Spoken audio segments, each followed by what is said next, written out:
Hi guys, welcome to my channel. This is Jumar. Today is our third week for our unit Manage Legal and Ethical Compliance. So I will ask my students later to pick the questions.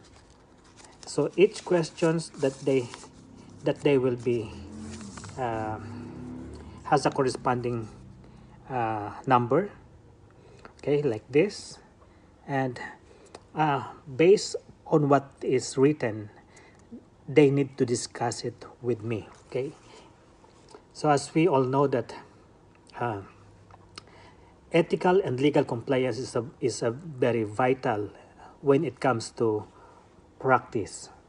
Okay, so I will just test my students what what they have learned during the past uh, 2 weeks. So this is our third week, and this is the last week of our subject, the last day for our subject. So, as we all know, that workers in any organization must comply with policy and procedural requirements, okay, whilst adhering to the legal and ethical constraints within which the organizations operate. Okay, especially for the nurses. Nurses need to know the legal requirements relevant to the type of service provided by the organization for which they work. They must know how the relevant legislation, statutory, and regulatory requirements will impact on the work they do and on their responsibilities and obligations. Okay, so later I will ask my students to pick the questions, and based on the question that they will pick, they need to discuss with me the corresponding questions. Okay, see you later. Bye. Security confidentiality is also required while working with our children also, and that privacy also Okay, matters the most. why is it required for you to secure your first aid certificate before you be employed? As you know that incident can happen at any time and anywhere. If you have a first aid certificate, the main purpose of the first aid is to provide a immediate care for the person, so that we can prevent the upcoming harms that may lead to the fatal injuries. So if we get a first aid certificate, it means that we are able to do a first aid treatment for the someone who is having injury. So Okay, yes. Next,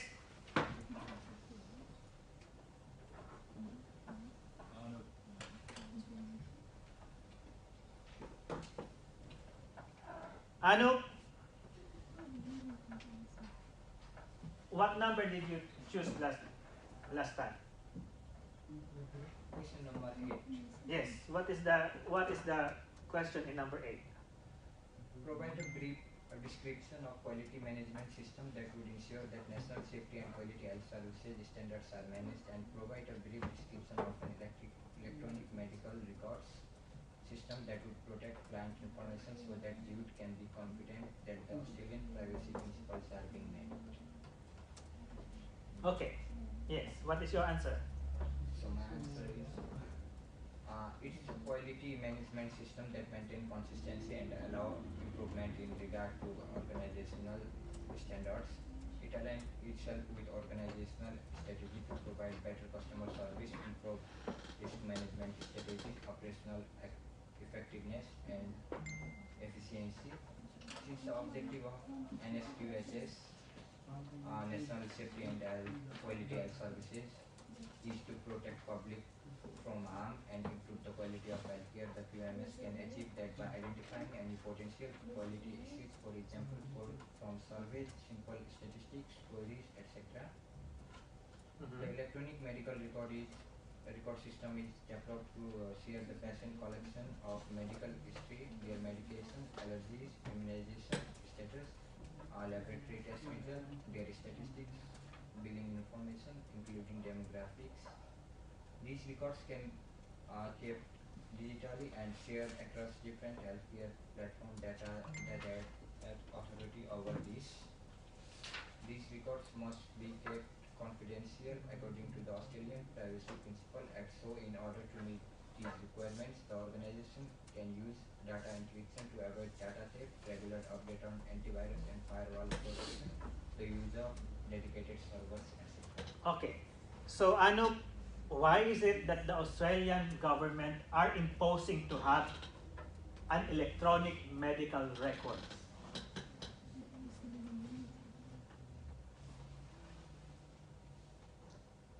Electronic medical records are now mandatory for all Australians. So why is it that the Australian government required for all healthcare practitioners to impose the electronic medical record of their patients? Like they want to keep it on privacy and to prevent from theft and cybercrime, anything like that. Mm-hmm. And to Yeah, ensure that every patient is on privacy and care. you are right, but that is not the main answer.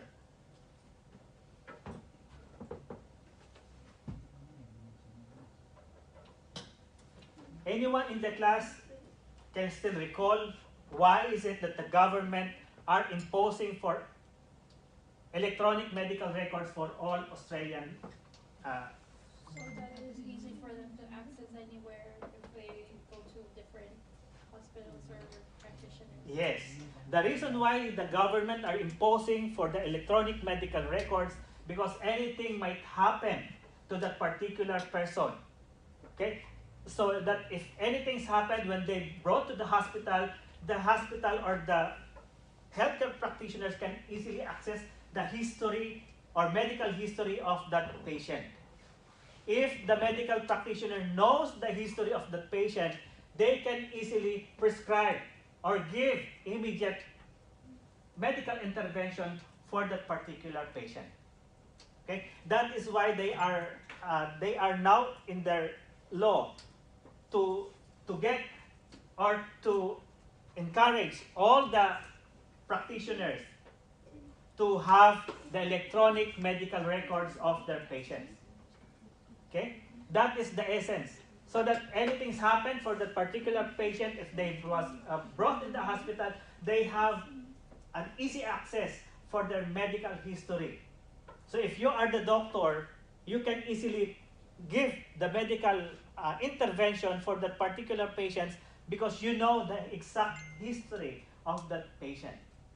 Even though the patient is in overseas, okay, when the hospital asks for the medical records, the doctors can easily send the electronic medical records to that hospital.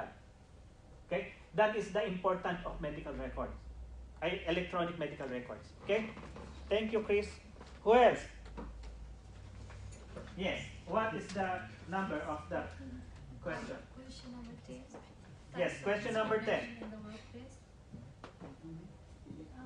The types of discrimination in the workplace are related to age, parental and care status, disability, employment activities, gender identity, marital status, pregnancy and breastfeeding, race, religious belief or activity, sexual harassment. Okay. Yes. So, wherever you work in Australia, anti-discrimination is in practice. Okay? So you can easily, if you think that you are not treated well by your co-workers or by your manager, you can raise your complaint. Okay? And here in Australia, they have a policy that opportunity for all. Okay? Regardless of what is your nationality when you apply for the job, and you are qualified based on the documents that you have, then the organization will give you a chance to work with them. Okay? Next. Who else? Benita? Who is the number 20? of risks. Discuss the dignity of risk. Okay. Dignity of risks is the right to take decision while involving in life experience and the right to feel while taking those risks. This might also help in gaining the greater self-esteem and independence. Okay. And consumers who take right choice will take safe choice will be safe. And as a carer, our first duty is to protect their dignity by empowering them to make their own choices. Okay. Anything? Anything else? And some people might not agree with the decision of other people because they might think it is at a risk. They should have their own decision to make. Okay, thank you, Benita. So, for those who are not called yet, prepare your answer after lunch, okay? How can jury refers issues or breaches of ethical or legal practice to relevant people? Breaches of compliance could result in governmental reviews, fines. In context to internal personnel jury, should develop a clear reporting system that ensures organizations are in compliance with relevant legislation and working practices. In this type of scenarios, all the members within the organization should be aware of the changes within legislation and working practices as well. The member within the organization must know whom to seek during the breaches and non-compliance of employees in position of authority, for example, CEO, compliance specialists. In the context of external personnel, jude can seek the assistance of third-party experts, that is, legal experts, for example, financial experts. With their knowledge, the organization can deal with specific legal issues. Okay, thank you.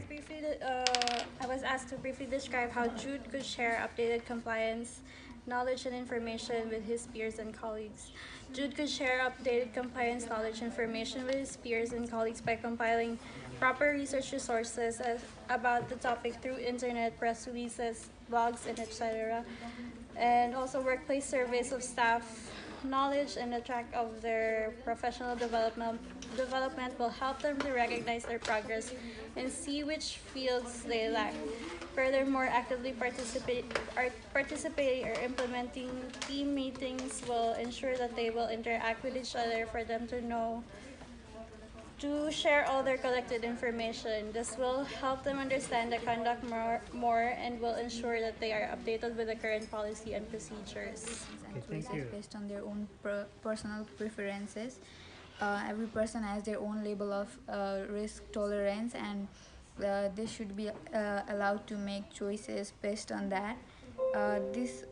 People or your clients are required to feel confident and independent.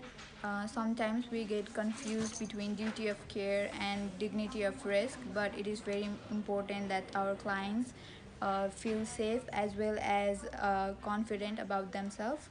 Yeah. So what is the difference between dignity of risk and duty of care? Duty of care is we need to be able to take care of our clients and then make sure that they are safe while we are taking care of them. Dignity of risk is while we take care of them, we should also make sure that they are able to do things on their own or do things that they're on their own choices and make their own choices and feel good or confident about themselves. Okay, thank you. My question is, what can Jude do to monitor and evaluate work practices for non-compliance on an ongoing basis, and how can we implement modification to current practices? And my answer is monitor workplaces for non-compliance on an ongoing basis by developing and monitoring complaint handling systems, and similarly maintaining compliance-related management information systems and analysis data reports. Likewise, ensuring continuous improvement of process for compliance, including monitoring, evaluation, and review. And he can also evaluate by observing team meetings, surveys, compliance register, and data reports, and performance appraisals. Is that all? And the implementation and implement modification to current practice by increasing the number of staff as per modification, and should publish required and relevant information on legislation, regulation, codes of practices, standard licensing requirements, standard operating procedures, strong security system for the clients for confidential records, modify the communication method where clients can open up about their views. That's all? Yeah. What question did you pick? So my question is, discuss how the legal and ethical framework apply in the workplace. Give an example of codes of practice and practice standards. Okay. So my answer is, organization will develop policies and procedures that should be complied by the workers in the workplace. The legal and ethical framework should meet the legislative and regulatory requirements. Also, the legal framework provides effective guidelines for the workers to follow within the workplace. They should maintain safe environment with the clients. Should not hamper the clients in any ways. Should always take care of the clients. Yeah. Okay. So the examples are model code of practice, that is first aid in the workplace, managing the risks of falls at the workplace, and also managing work environment and facilities, which will be beneficial for even the workers and also the residents who are living in the workplace. Okay, thank you. Thank you.